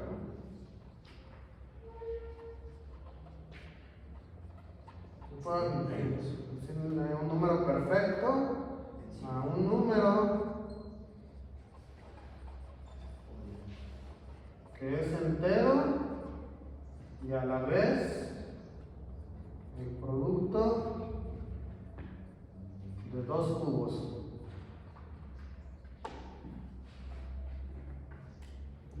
Para ponerlo en versión matemática, digamos que un número x es entero, tal que x es entero, y además x es el producto a, b y x son enteros y es el producto de dos cubos. ¿No? Es la versión matemática, versión simbólica, pero bueno, yo defino un número perfecto como un número que es entero y a la vez el producto de dos cubos. Esto no me dice que tenga que existir. ¿O sí? O sea, aquí me la vas a creer, pero yo te digo que está bien definido. Ahora, es lo único que me vas a creer, pero aunque esté bien definido, eso no quiere decir que exista. Ninguna esencia. Ninguna esencia incluye su existencia. Bueno, hay una, nada más. Sí, pero en general, antes de llegar a eso, ninguna definición incluye que tenga que existir. Por eso es neutra, porque no se inclina a favor de la existencia del objeto. Es una idea ya. Bueno, hago aquí con lo de idea, sí. ¿Es pensable? Sí. Pero el punto de la esencia es no implica en ningún lado. Es decir, aquí no, ¿Por qué tendría que existir un animal racional? No dice nada que tenga que existir. ¿Por qué tendría que existir o no existir un caballo con cuerno? ¿Hay alguna razón en la definición que diga que no tenga que existir un caballo con cuerno? No. Digamos que tenemos un presidente honesto. ¿Hay alguna definición que nos diga que no puede existir? No. Entonces, las definiciones son absolutamente independientes de la existencia, o eso es exactamente lo que significa neutro, ¿no? Nos dice que existe o que no. Punto. Pues, Si se hace una definición, profe, de algo que existe, se hace con la presuposición de que ya existe, y eso pues puede incluirse en la definición que necesariamente existe. no. Tú nunca vas a realizar una definición que diga y existe. Porque hay cosas que Sí se presupone, ¿no? Cuando tomo una, es que ni siquiera lo estás presuponiendo. No es que no lo estás presuponiendo, ya lo sabes, ya sabes que existe. No. Entonces, Tú nunca vas a hacer una definición y decir y existe. Entonces no importa hacer una definición, a pesar de que eso es lo que intentaba yo hilar, porque parece ser que en ninguno de los dos casos, ni a pesar de que exista ni a pesar de que no exista, la esencia se ve alterada justamente necesariamente por la existencia, porque en caso de que existiera ya lo sabemos, por tanto no es necesario ponerlo, y en dado caso de que no existiera tampoco es necesario ponerlo porque no existe. ¿O cómo? No es posible que pienses, bueno, aparte de Dios aparte, no es posible pensar una definición que incluya la existencia. Es más, no me creas a mí. Tú intenta darme una definición que incluya la existencia, que tú quieras. Es más, yo puedo hacer uno, ¿no? Voy a intentarlo y van a ver lo raro que se escucha, ¿no? Yo voy a definir Universo. vamos a algo más sencillo, ¿no? El universo es todo lo que existe, tal vez podría ser. Bueno, vamos a empezar por algo simple, ¿no? Voy a definir, ¿no es una esfera? Es una figura tal que todos los puntos de su superficie equidistan de un punto al que llamamos centro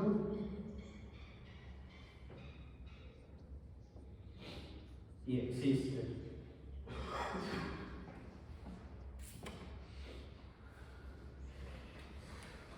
Pensamos ahorita en esta definición y ahorita vamos con el universo.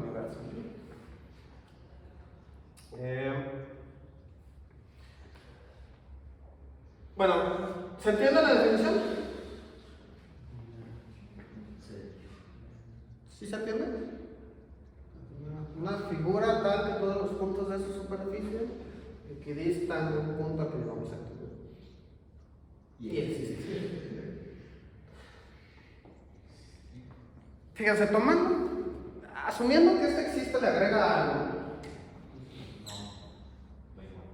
En realidad no le añade nada a la esencia, pero La materialidad. si nos tomamos en serio esto, y existe, resulta que realmente no existe una figura tal que todos los puntos de su superficie equidistan de un punto al que llamamos centro y existe.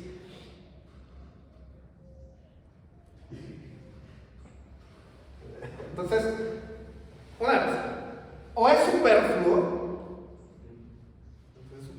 esto de aquí, y no le agrega nada a la esencia de lo que estamos diciendo, a la esencia de una esfera. O sea, ¿se entiende lo que es una esfera sin agregarle al existe realmente?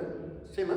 Entonces, una vez, o es superfluo, o si sí realmente está fungiendo algo la definición, tendríamos que admitir que no existen cosas tales que las esferas, puesto que realmente no existen figuras tales que sus superficies equidistan de un punto.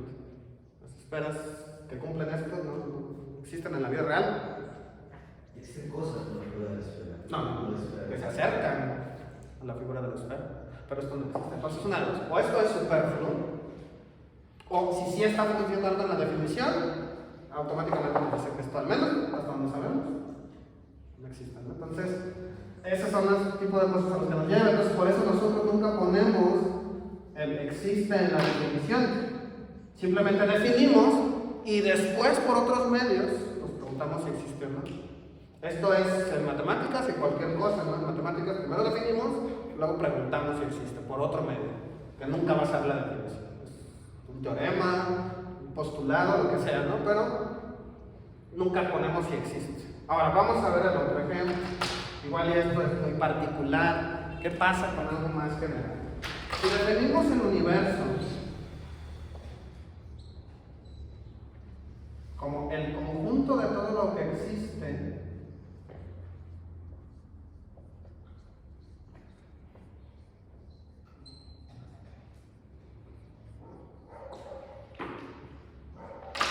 entonces tenemos ya un concepto tal que su esencia incluye su existencia, puesto que estoy hablando de, puesto que estoy metiendo existencia en la definición. ¿Ustedes qué opinan? ¿Esto es una violación a esto? Es decir, ¿tengo un concepto en el cual se incluye la existencia?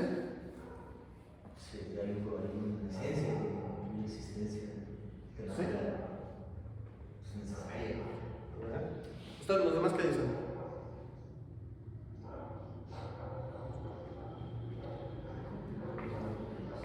Tengo al fin un ejemplo que no es Dios, de un concepto que incluye ya una esencia, que ya incluye su existencia.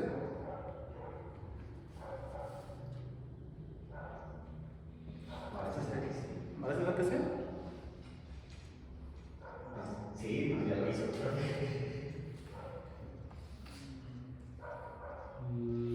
En sentido estricto, chicos, fíjense que, ojo, lo que estoy diciendo es que estoy admitiendo un conjunto de cosas que existen. No la existencia misma. No la existencia misma de la cosa. De lo que estoy diciendo, lo que estoy definiendo es el conjunto de cosas a las que ya les estoy dando la existencia. Lo que estoy diciendo es a todo eso que ya existe, llámesele universo. ¿No? Entonces, digamos, este universo, que es el concepto que estoy definiendo, no es un concepto esencial. O sea, es una palabra, es un concepto, pero no es un concepto de tipo esencial. Es decir, no todas las definiciones expresan la esencia de las cosas. Es decir, esto de aquí, universo, es una palabra que estoy haciendo para asignar, pero no es esencial.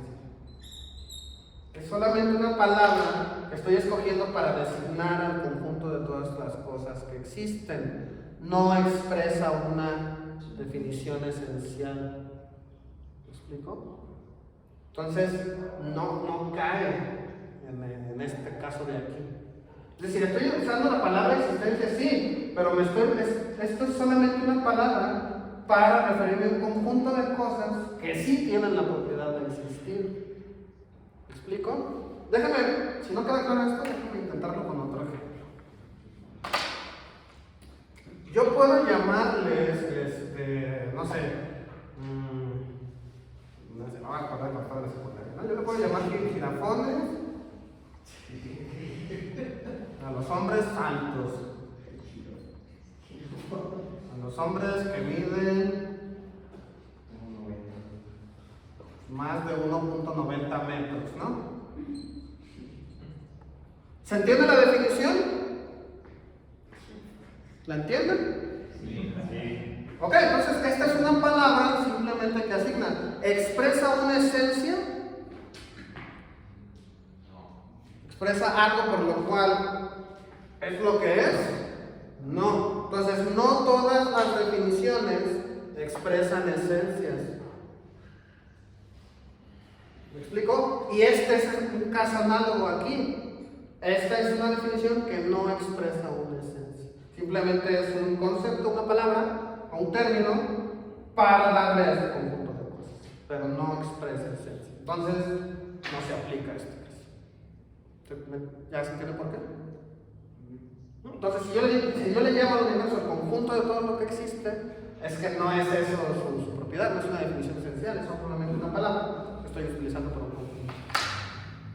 Entonces, yo puedo definir los conjuntos que se me den la gana, ponerle los nombres que se me den la gana, pero eso no nos hace definiciones esenciales. ¿Vale? ¿Dudas hasta aquí, chicos? ¿Va a lo de ping pong? No sé qué. Sí. ¿A qué hora? Bueno, hablamos un poco más de Gilson y salimos a almorzar, ¿no? Salimos a almorzar. ¿Dónde te quedaste, perdón? El existente. ¿Tú sabes dónde? Continúa entonces, por favor. El existente finito de Avicena es el mismo posible, eternamente subsistente como posible en el divino entendimiento, que se haya puesto como existente en virtud de la necesidad de su causa. La existencia del posible aviceniano no es el acto de existir en virtud del cual este posible existe, sino el mismo posible puesto por su causa como existente. Si esta interpretación de Avicena es correcta, permítenos aclarar un hecho histórico del que se puede deducir que, si no fuera correcta, constituirá una desconcertante anomalía. Conocida es la influencia que Avicena ejerció en el pensamiento de Duns Scoto, mas también sabemos que Duns Scoto rechazó de plano la distinción real de esencia y existencia. Seguramente Duns Scoto no siempre siguió a Avicena y podríase considerar este punto como uno de aquellos en que se apartó de su compañía.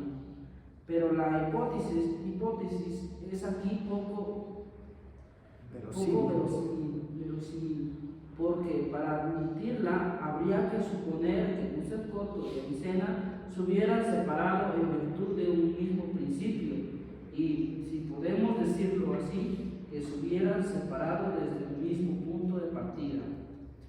Este punto de partida no es otro que la noción aviceniana de la esencia o naturaleza común, que Duns Scoto profesó siempre sin restricción alguna. Para él, lo mismo que para Avicena, la naturaleza no es de suyo ni universal ni singular, sino indiferente a la universalidad, lo mismo que la singularidad. Para que sea universal es necesario que el intelecto de la ensanche en cierto modo atribuyéndole la universalidad, y para que sea singular es preciso al contrario que en un principio de determinación sobreañadido la contraria, por decirlo así, haciendo de ella un singular.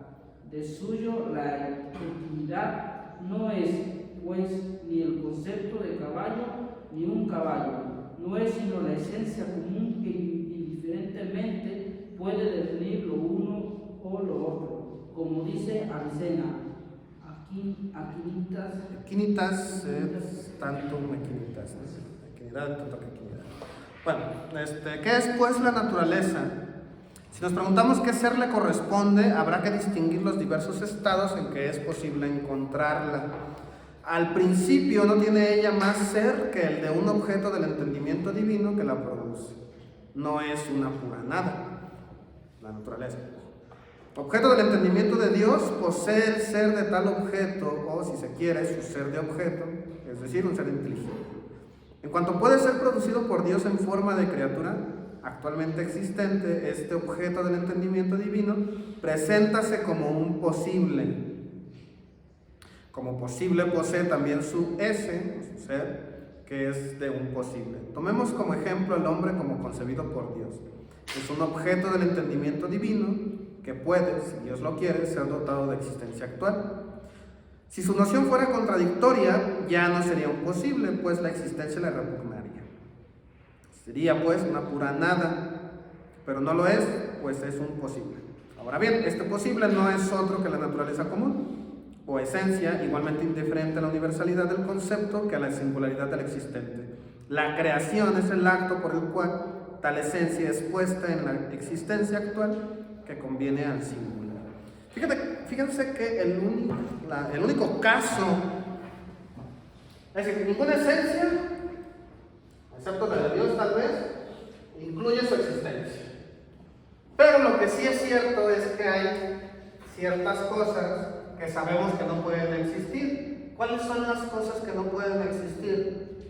El unicornio. No. ¿Hay algo en el concepto de unicornio que diga que no exista?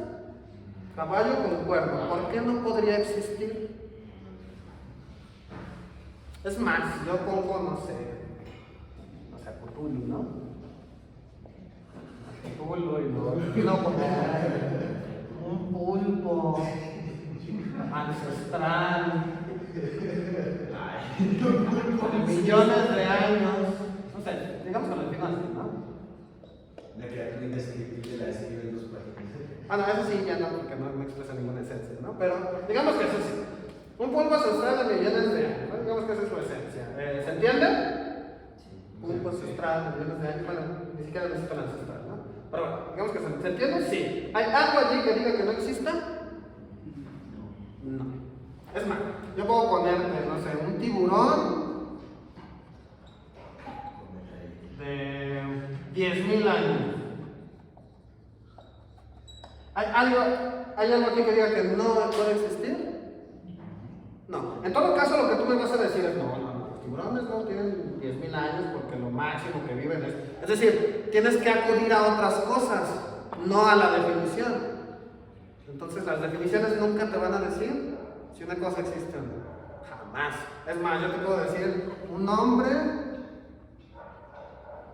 que mide 6 metros.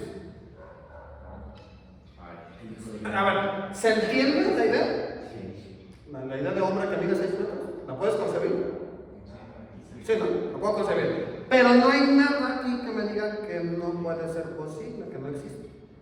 Tú me vas a decir: no, es que no hay registros de hombres de 6 metros, es que nunca he visto un. Ok, estás acudiendo a otra cosa, no a la definición. Eso quiere decir que las definiciones no digan si algo existe o no, por eso son neutras. Entonces, mientras sea entendible, la definición nunca nos va a decir, o la esencia nunca nos va a decir, si existe o no. Sin embargo, sí podemos saber si algo no existe. O bueno, hay ciertas cosas de las que podemos saber con toda seguridad que no existen.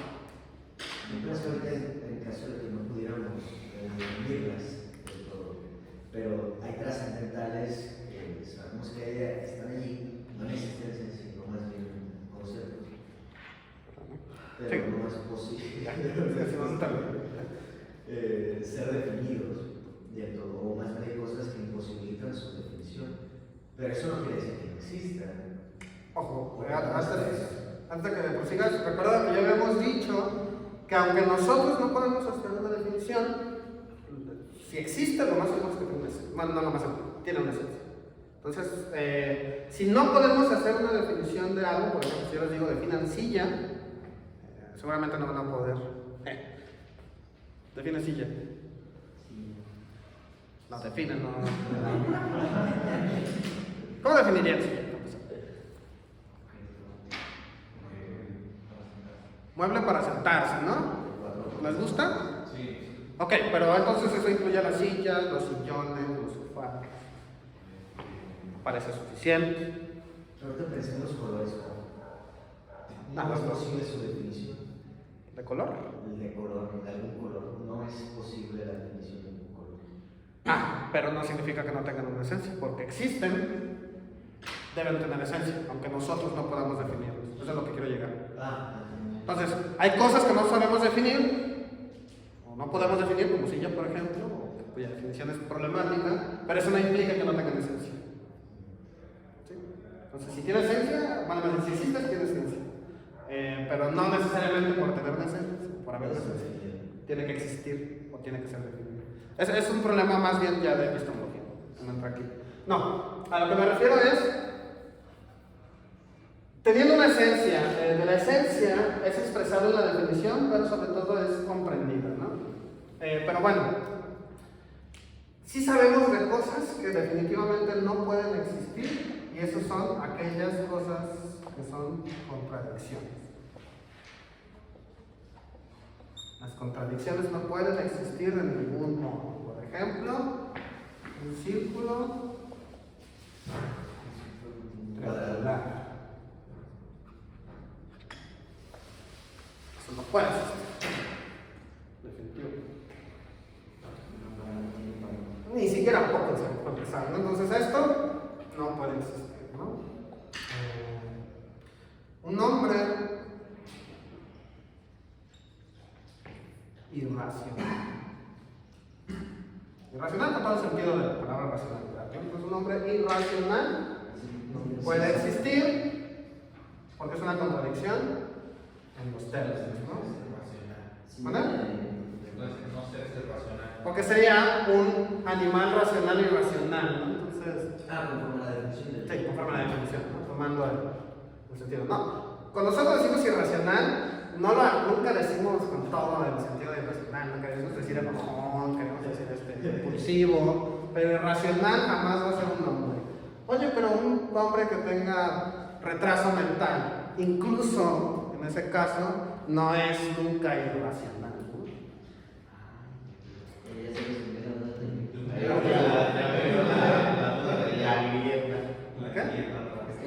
¿La qué? Es que en la teología estábamos viendo, por ejemplo, si una persona no cumple con ciertas características que son de una persona, se debería considerar como tal o no. Entonces había dos vertientes, de que una pues eran como ciertos accidentes que procedían de él, y otro que se nos decía que eran como ciertos males que solamente no eran actos de incidentes. Pues, bueno, parece que aquí la cuestión se decide en qué tanta metafísica vas a aceptar. Si aceptamos que hay una esencia de lo que hace el hombre que le hace, es decir, igual no les gusta la palabra, no importa. Si aceptan que hay algo que hace que los hombres sean hombres, hay algo que lo hace la especie, es admitir que tiene ciertas características. Y mientras no lo pierda, pues entonces hay que seguir diciendo que es, no, oye, es que este tipo mató a bebés, no sé.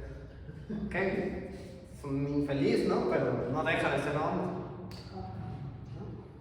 Entonces, bueno, si no me comprometo con esto, no, ¿sabes qué? Esto no. No hay cosas que. No hay algo que haga que los hombres sean lo que es. No es mera convención. Entonces sí, llámale hombre, llámale lo que quieras. Pero entonces, por ejemplo, una persona que tiene, por ejemplo, un retraso o tenga síndrome de Down, entonces sería un accidente. Sí. No sería ni un mal ni nada, es un accidente. Ya tienes cómo refutar. Si aceptamos esto. Es decir, ¿sigue siendo un nombre? Sí. Ahora, es más, vamos a acabar con eso, ¿no?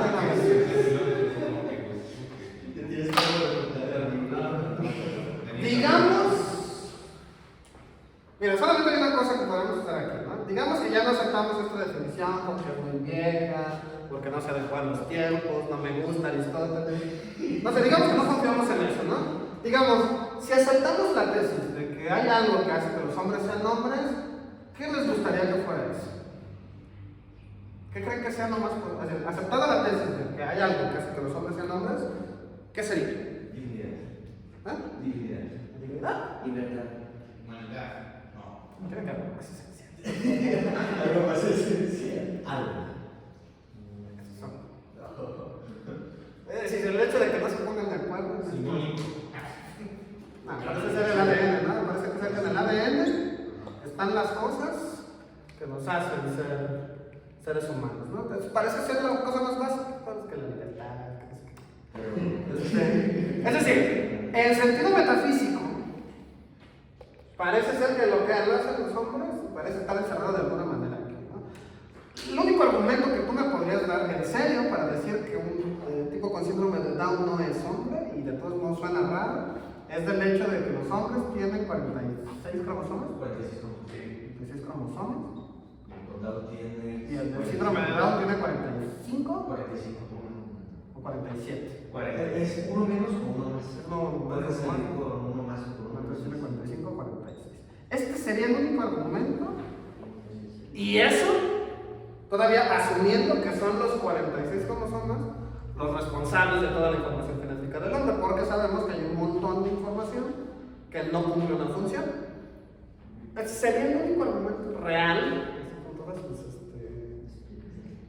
implicaciones, que podría decir, no es un hombre porque no compartimos la misma estructura genética, ¿no? Y eso, todavía concediéndole mucho.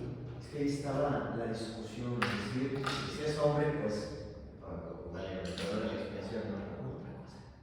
Si era por accidentes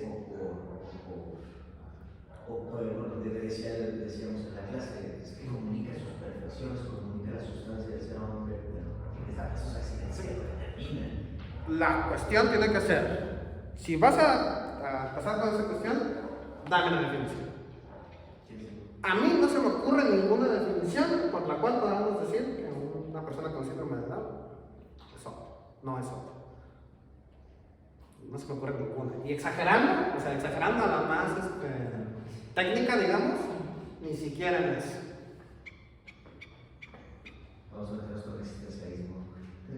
¿Sí? Ok, lo que va a hacer el existencialismo es decirnos, no hay esencias, se van formando, ahí sí, ya partimos. Entonces el problema es irresoluble desde ahí, ¿no? Es completamente arbitrario y ya es irresoluble el problema. Pero si aceptamos que hay algo, que si hay una esencia de hombre, pues partamos de la definición. A mí no se me ocurre ninguna, con toda seriedad. Si negamos esto y nos inclinamos por el existencialismo de que no hay esencias, sino que nos vamos formando, ahí sí quién sabe qué pasa, ¿no? Pero, aceptando que hay una esencia, no se me ocurre por qué negar que los hombres son. Esas tesis rápidamente llegan a condiciones muy raras. No, si no son ellos, pues seguramente hay otras cosas que no son hombres tampoco y parecen, ¿no? Llevan rápidamente a cosas muy elitistas.